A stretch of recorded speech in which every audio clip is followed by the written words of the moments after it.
Greetings, programs, and welcome to ArcNeo Reviews, where we're going to take a look at the next of the deluxe Cyberverse figures.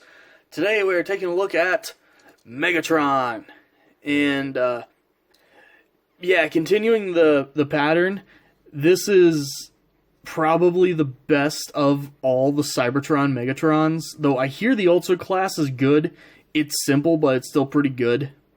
I don't know. I don't have it. But I have this one. I also have the Warrior class figure, and no contest. Absolutely no contest. This looks like a tank. This looks like a mess.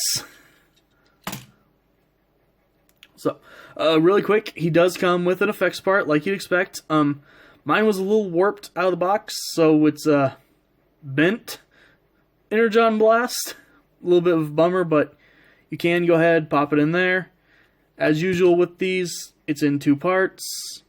This is actually the only one that's not direction specific as well, since this just slides up and over. But that does also mean it's kind of hard to use this piece on its own, which is a little bit of a bummer, but no big deal. And if you want, you also can put it back here for some reason. I guess he's a rocket-propelled tank. I really need to actually watch the show. That might make sense if I'd actually watched the show. Sadly, no real articulation or aiming the turret. You can kind of spin the little missile launchers if you want. Or you can go ahead and pop them off and put them down here if you like. I'm going to do that anyway because we will need them there for transformation. But yeah, you can move the missile launchers around a little bit. He does have, he's got two wheels and then a weird little roller bar right there.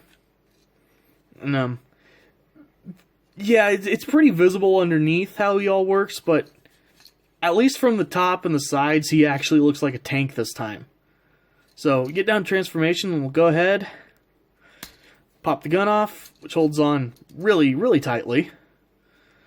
Go ahead and split the legs, rotate them around. And come down here, gonna fold out the feet, then close up the leg panel. Then pop the knees into position right there. Go ahead and turn the legs around right there. Going to untab his fists from each other. Go ahead and unpeg these little pieces. Bring the arms kind of out of the way. This whole panel will fold down. Kind of just do your best to get the arms out of the way and rotate the chest and everything around. Come back here, fold these panels in, fold this one down, and that'll all peg onto his back. Then you're going to come in here, and this part's a little bit of a pain. It's one of those steps that I'm not, for some reason, I just do not remember it well. But you're going to want to bring these parts, like, away from each other. It's best I know how to say it. And then, if you can, get the clearance to close this panel up down underneath. And he's got some very tall shoulders. So, yeah, just with all the things here that have to line up for this to actually happen, I do find it, for some reason, it just doesn't really click in my brain how to do this correctly, even with the directions and even watching other videos on these figures. I'm just that stupid.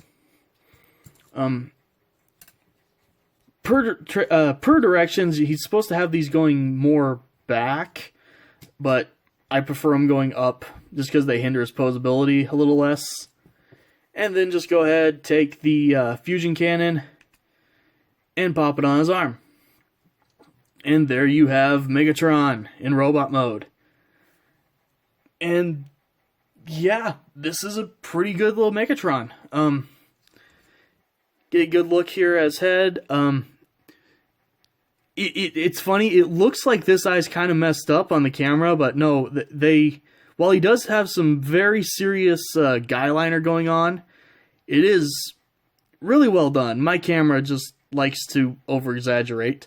Head is on a ball joint, so you get a pretty good range of motion. Then shoulder is also a ball joint, full rotation, little bit of outward, not much. Though, if you put the shoulder where they want you to put it, he does go out all the way. So that's kind of your trade-off. I generally still prefer the tall shoulder pads, though.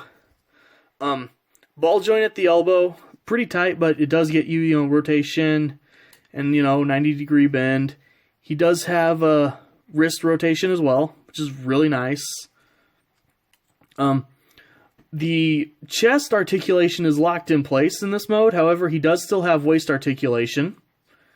He's got a ball joint at the thigh, so he can do get his leg out that far, forward that far, full focus, and then back all the way, about 90 degrees at the knee.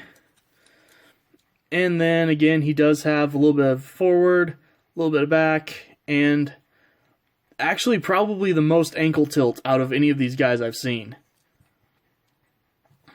And so yeah, if you like the Cyberverse design of Megatron, which I very much do, also forgot to draw attention, quite a bit of painted detail right there.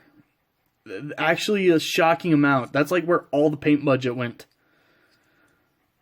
And of course you can rotate these forward as well if you want.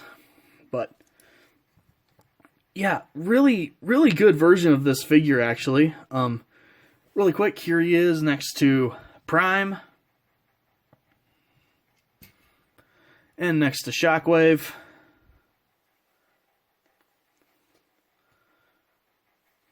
So yeah, overall, easily the best of the Cyberverse Megatrons I own.